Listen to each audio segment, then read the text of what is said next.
Nepal is the second poorest country in the world. Once you get out of Kathmandu, that's when you really see the poverty. People living in clay huts, you know, timber patched up with clay. Some live in caves. So it depends where you go in Nepal. But the poverty out there is huge. The economic condition of the village is very poor.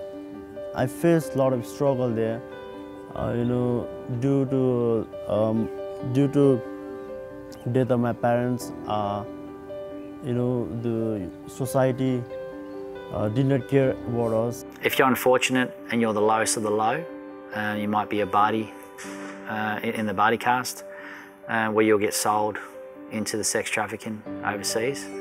They take her in one room and that 6 girls catch her hands and legs and they open her clothes, and that boy was ready to do prostitute things with her. By forcing her, she have to do 60 to 70% that things, prostitute things. There's some testimonies where young girls has been drugged,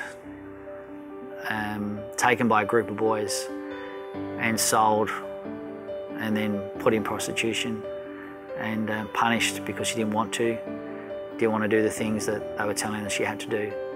So then they cut her legs and arms and stuff like that and beat her up.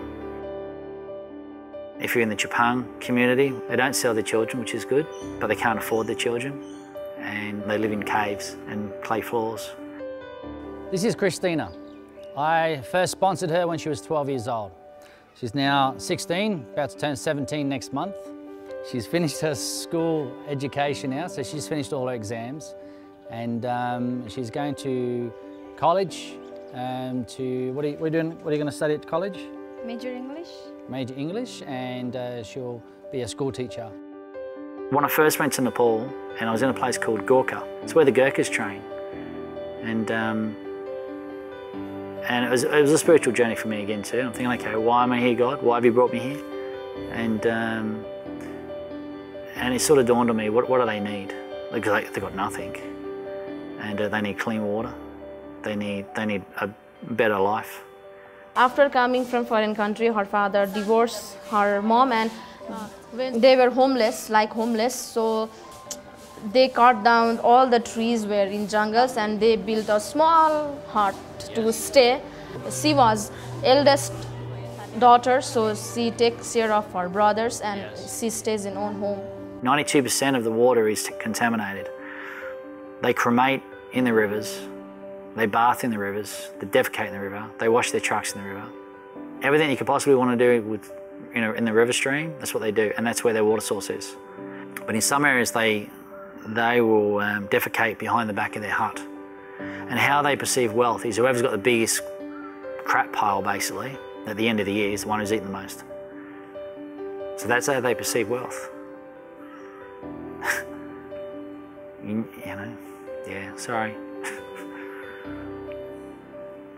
I just wish the Western culture could see how the other half of the world is living, and so small can make such a big difference.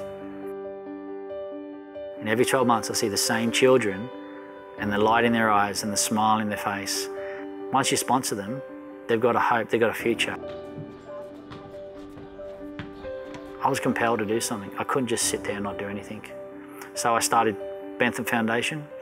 So we have Bentham Foundation, the Lighthouse Foundation, registered with Nepali government, registered with Australian government, and then we have the Global Developments. And Global Developments keeps both of us accountable, and we get audited every 6 months, and the whole thing's transparent. So basically what we say we're going to do, Global Developments make sure we do it. And so they have to go over there and check everything that we do. They take an admin fee of 7%, so out of $60, $5 goes to Global Developments. The rest of it goes direct to the child.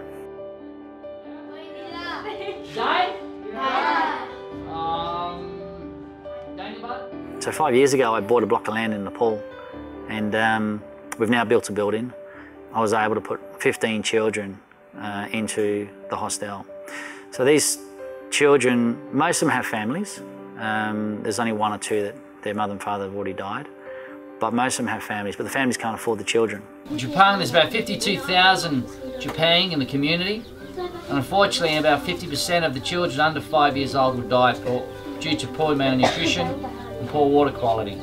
We've basically got 15 children, and we've put them in, gave them a bath, got new clothes. They were riddled with lice. And then we fed their bellies, and then we just played for 3 hours. I just sat back and I just watching them running around, and they all had smiles and playing for the first time. They don't have toys. Just to see them play with things and having fun and do what children are supposed to do and not work.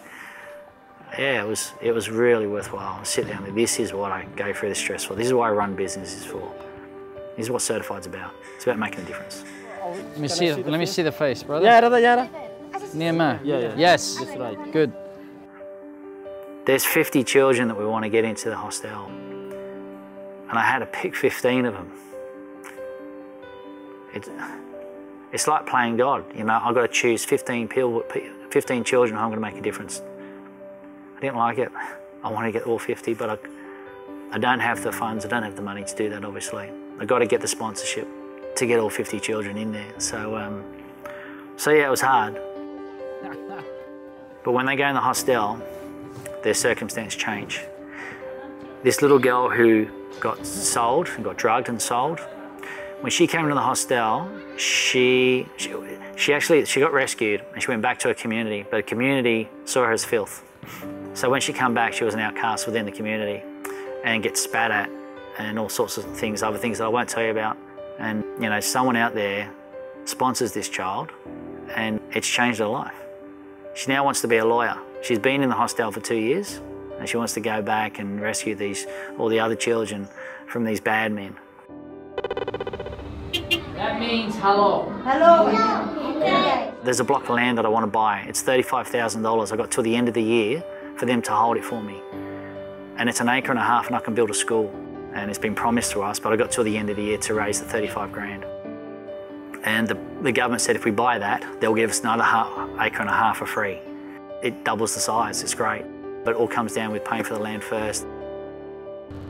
For me to see my dream with Bentham Foundation, where we've now built the building, and just to get a school there and then totally change that community, yeah, I'm excited for that.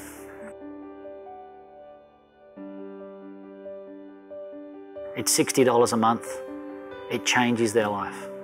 That $60 feeds them, educates them, clothes them and houses them. They don't have that. They sleep on clay floors. You know, at 6 years old, they're working in the field. If they are fortunate enough to go to school, they have to work for a month to save up to go to school for a week. If you want to make a difference in the world, please come talk to me. Have a look at the video, have a look at the website. Let's change lives together. Get on board. Make a difference.